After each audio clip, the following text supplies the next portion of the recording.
Hey, good evening. We're here on Ustream in a virtual town hall with Senator Joe Griffo, and I'm sure that folks want to talk with Senator Griffo. So if you'd like to log in, you can find the link. It's ustream.com/Joe Griffo. I think, let me just check that. It's ustream.tv/channel/Joe Griffo. Easier ways to go to Joe's page on Facebook. Joe, welcome. This is a great idea. What gave you this idea to do this? Well, thank you, Professor. I really appreciate you and SUNY IT facilitating us to do this. Throughout my public career, I've tried different ways to reach people, to communicate with people, whether it's the town meeting and door-to-door. We've done television calls, call-in shows. But I think this is an opportunity of using technology that exists. I obviously am learning a lot as an older guy, trying to make sure that I'm up to speed. But this is, I think, a great opportunity to talk to people at home using technology, and I was excited about the chance. We did a video town hall here a couple of years ago, but I think this is even going to be more exciting using the computer. So I hope people are joining us, and again, I want to thank you for accepting the opportunity to let us use the studio. Welcome to campus. It's a great use of our campus. We're always happy to have you on campus. And again, if anyone wants to log in, they can go to ustream.tv/channel/Joe Griffo. And if you're watching this, you're probably logged in. But you can log into the chat window, and then if you type a question, I'll see your questions pop up here, and we'll use those as the basis for our conversation. So we'll give you guys a couple minutes to put in your questions, but I've got a few of my own. I never knew a professor who didn't have questions. I've got questions, that's right. And maybe some of my students are watching and they've got questions too. A couple of different issues. I know you're a big fan of the property tax cap. How do you think that's going to work, and how do you think that the voters and citizens in New York State are going to fare as the school boards start coming up with their new budgets, and we're just starting to feel the effects of that? Well, these are extremely challenging times financially. And I think in Albany, what I heard, and many of my colleagues in the Senate and the Assembly, as well as the governor, throughout the campaigns and through regular interaction, was that people could not afford to continue to pay the taxes they were paying. And we see this statistically, where our counties and our areas are rated amongst the highest relative to burden. So the governor, along with the Senate and the Assembly, ultimately reached an agreement on a property tax cap, which we believe is important. Several states have implemented such a cap, California and Massachusetts. It's going to be difficult, but I think and know that we can make this work, and we have to make this work if we're going to continue to bring the state back. Secondly, what we need to do, though, to help school districts and local governments, as you indicated, Professor, is to really look at the mandates that are placed on these communities. And we need to do what we can to look at existing mandates and eliminate those if we can. And in some cases where you can't, we need to provide funding for mandates in the future. So we've got to think about that, because I think that would be an important component. For instance, many counties, the burden of Medicaid is so significant that their discretionary decision-making is very limited. So I think we need to be mindful of that. We need to work with our local partners in trying to get something accomplished. But we also have to recognize that all of us have to change the dynamic. We need to do things differently, and a property tax cap will force communities and the state to think differently. In fact, I believe in a spending cap on the state, too. We have proposed and supported a spending cap on the state of New York also. So I think we need to set the example, even though that hasn't passed, but I would support such a thing too. Well, one of the things that's on the minds of a lot of voters, and we got a question in our chat that's on people's minds, what are you doing to save jobs or to create jobs in our area right now, and what are your plans for the future to save jobs? Well, when you look at some of the problems that we're experiencing from the national economy, I think all of our focus should be on that effort, on what do we do to save jobs, what do we do to create new jobs. And I think that's important, that we look at retention as well as expansion or new recruitment. And when you look at it, the first thing we can do is some of the things that we're beginning to deal with in Albany, and I think this year was a good year for that. We enacted a new budget with no new taxes. We decreased spending. We really got the budget done as it should be, on time. That restores confidence in people as you begin to try to push the state to become attractive to companies. I think that's illustrated by the governor's newest campaign that New York is open for business again. So it starts with less spending. It starts with tax reform and trying to take away some of that burden. It also has to deal with regulatory relief and mandate relief, as we talked about for local governments, particularly regulatory relief when it comes to businesses, though. So if we put all those things together, I think we'll create a better climate for which to try to see industry grow and prosper in the state. Now, the immediate news that was announced today, as a result of our efforts here in our area at least, and throughout the central New York and hopefully in the North Country too, we have the opportunity with some emerging and new technology. I think we have some of the brightest people, and one of the most important assets that we have is our labor force. And when you look at that, you have, particularly in nanoscience, we have really positioned ourselves here at SUNY IT through investments made by the state. I was proud to be a part of that. Former Assemblywoman Royanne DeStito was a very important part of that, in making sure that we built the infrastructure here so that this facility in this area would be competitive and ready. And what the governor announced today really bodes well. We're talking about 450 jobs, high-tech jobs in the area, along with another 400 construction jobs, and it all centers around research and design, really. When you talk about what is the future and creating a better computer chip to do what I almost now always marvel at when you think of what is actually taking place and how things have advanced just over the last several years. So I think those are the kind of things we have to do relative to economic development. Diversification is important, create the right climate, then focus specific on our region. And I know there are a number of initiatives that we can get into even later, like the Regional Economic Development Councils and their efforts and things of that nature. Okay, because I know that's an important topic for a lot of the people in this area as well as the whole state is jobs. And obviously that's the issue. It should be issue number one as we begin the new session, as well as what we're doing now. But as we go to Albany, last year we had a $10 billion deficit that had to be dealt with. This year we're going to still have some financial challenges, but the most important priority and our attention and resources should be diverted and devoted to jobs. Okay. Well, S. Sardina is the user. If Senator didn't answer your question, feel free to ask another one. I get another shot here.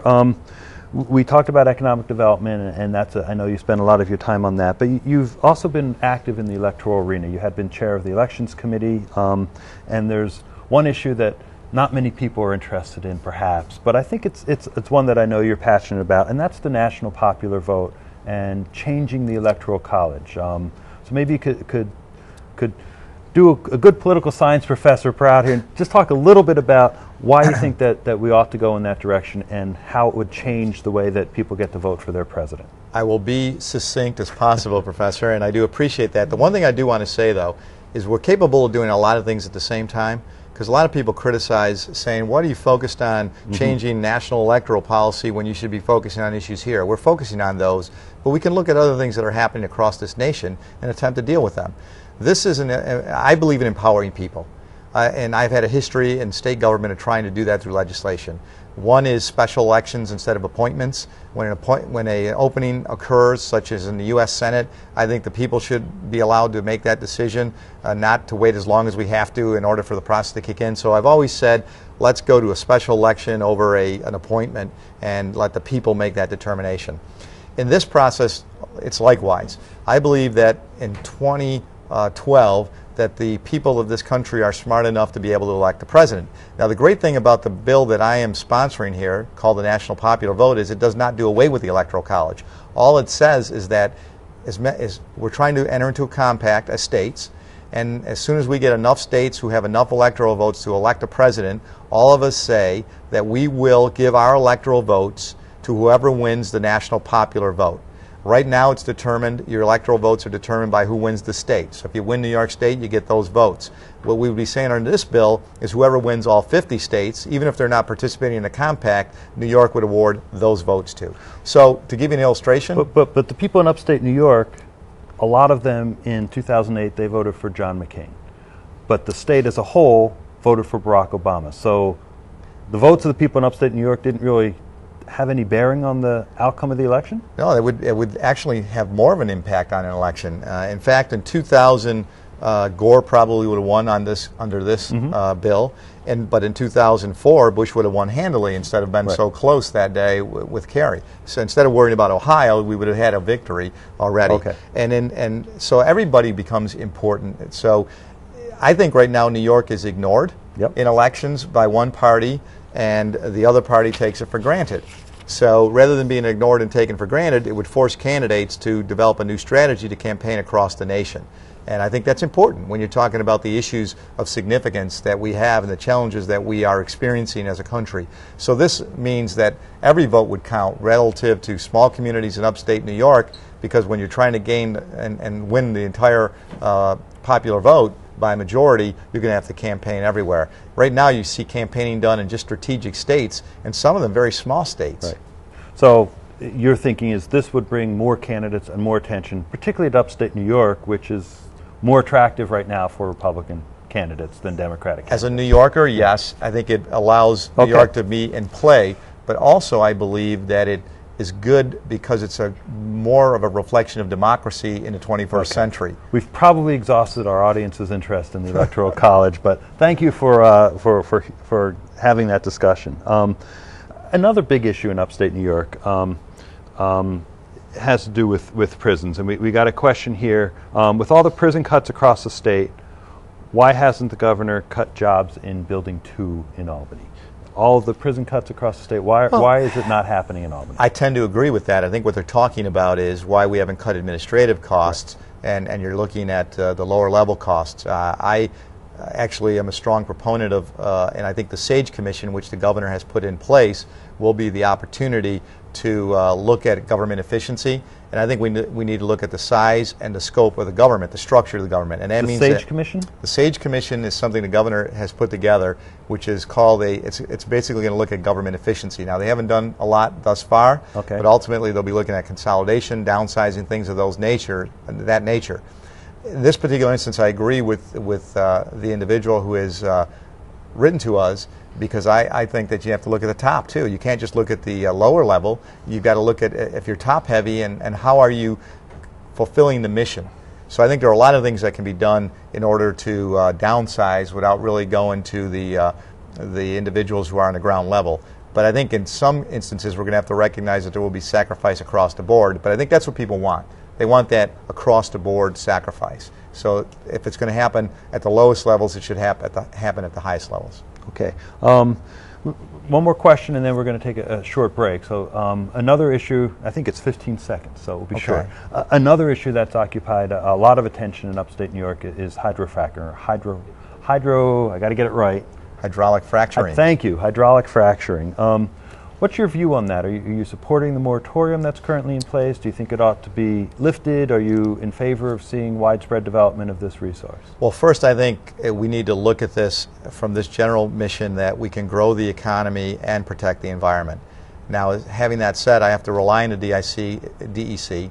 There's only a preliminary draft study, and the comment period is now begun. I have no objection to that comment period being extended. I believe it's important to do that, and I think at the end of this I want to look at how it all comes out, what the official report is from the environmental agencies. But I believe in two basic tenets. Number one, that local control should be respected, and somehow we have to incorporate that somehow right now. Local communities should have a say because that's important. And number two, that when you look at this, I think it's important to get an objective, multi-agency evaluation of this truly from a national perspective. For instance, let's get the experts in science and the environment and in medicine all together and truly study this to make a determination that people would have some confidence in. So that would be, for instance, the National Institute for Health and Centers for Disease Control. I think that's important too, because there's so many myths and rumors out there, and people got to know what to believe in or what not to believe in. So I think that's where we are at this point in time. Okay, thanks. Mike, you wanted to run your ad, so go ahead. VCM 747, thanks for your question. I didn't understand your last comment, so if your first question wasn't answered, feel free to type it in again.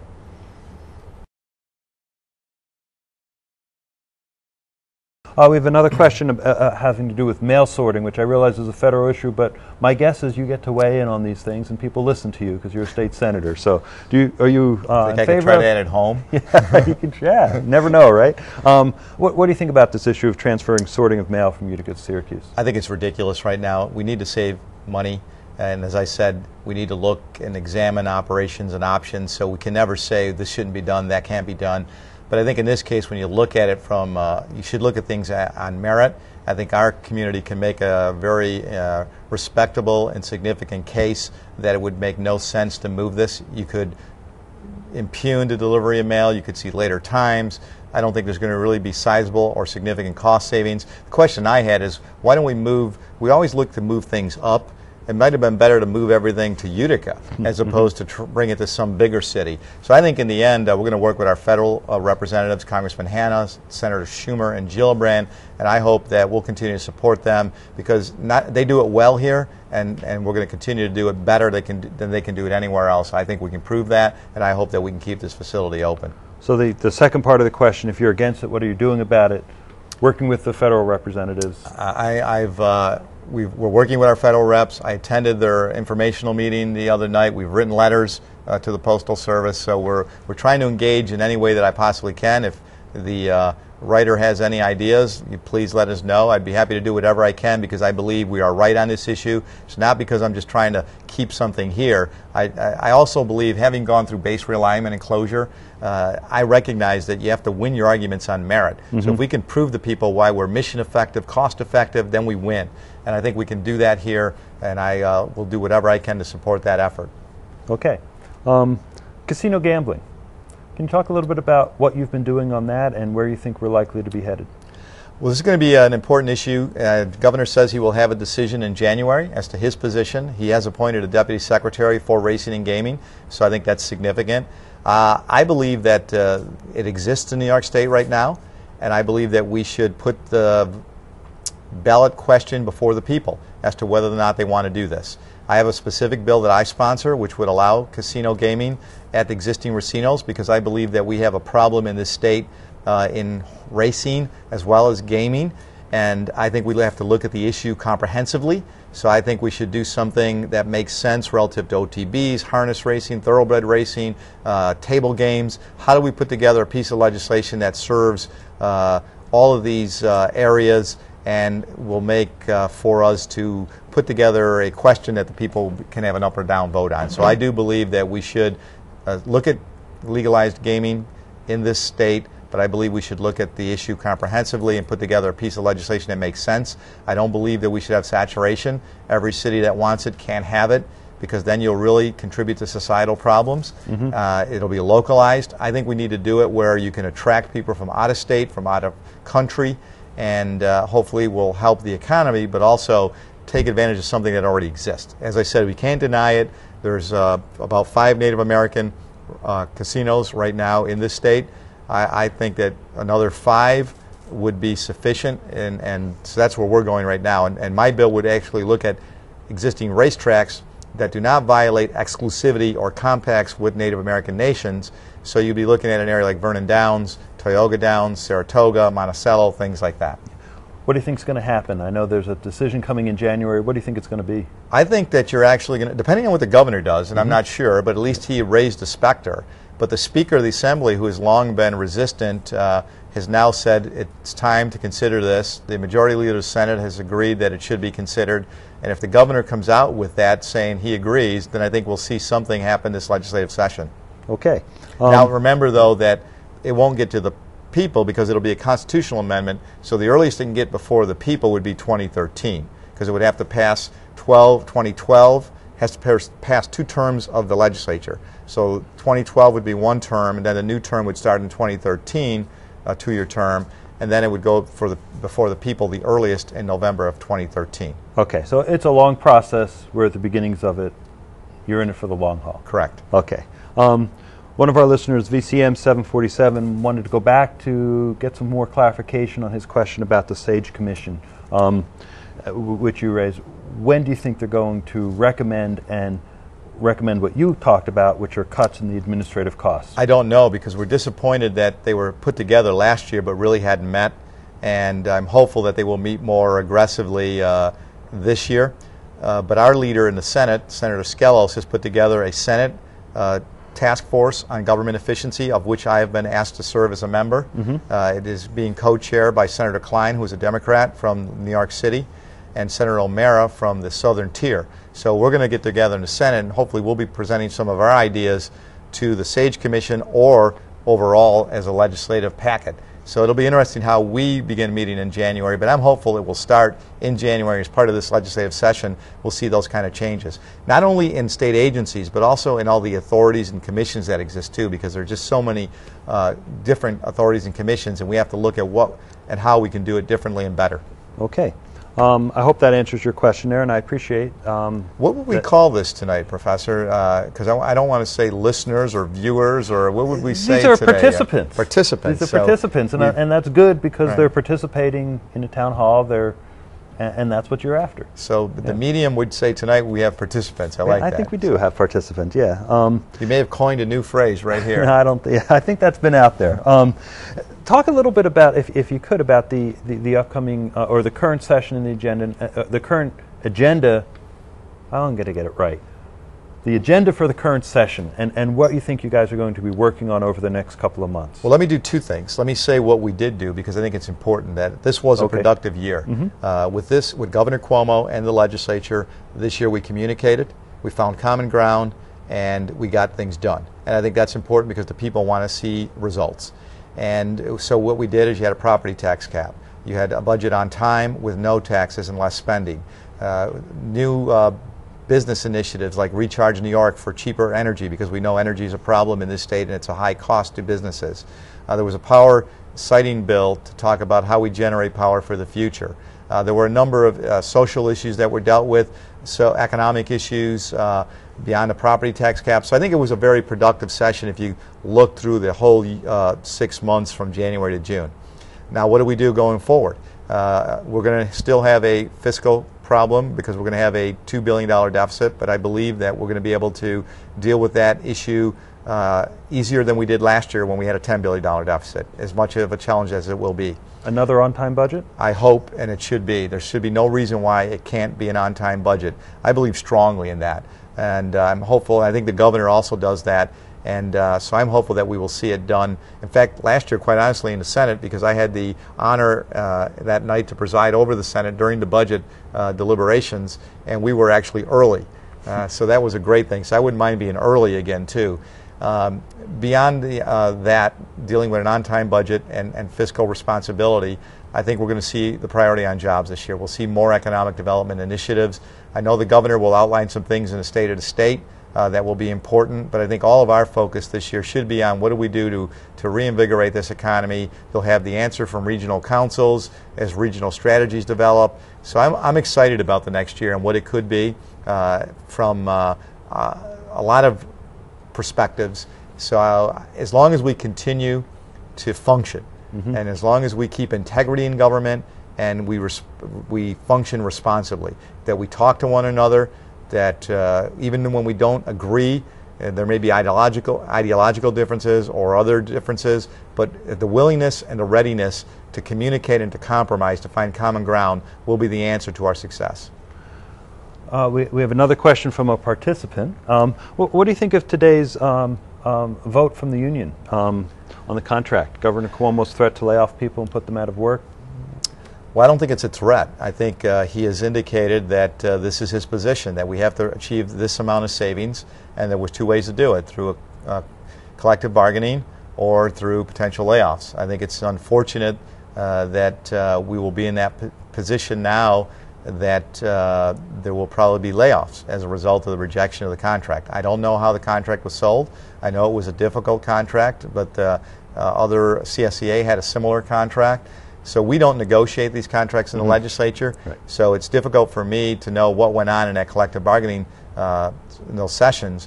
But I know that I don't know how this will unfold, but I know that I don't believe it's a threat. I believe that he will follow through on what he has to do, and that will be to achieve those savings.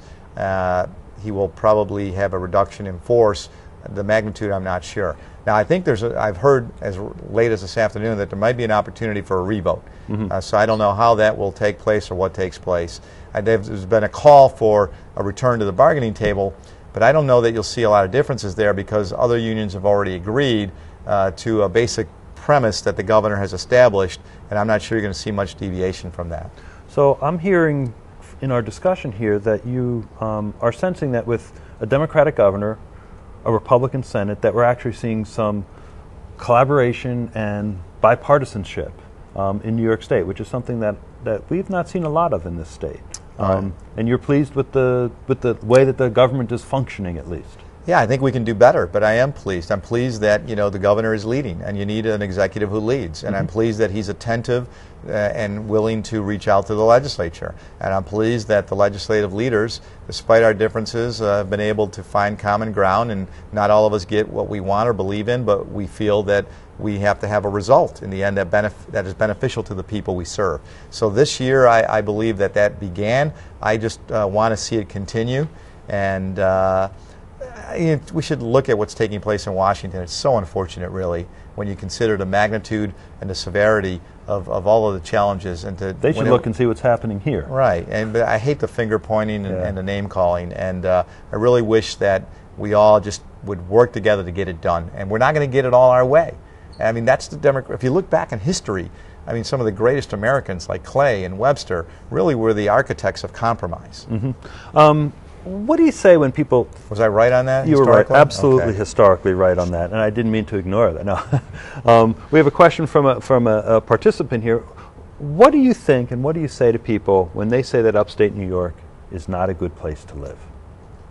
Well, what worries me most is when you see so many young people leaving the state and other people leaving in droves over the last two censuses. That concerns me, particularly when you lose young people, because many families then have to go visit in different states.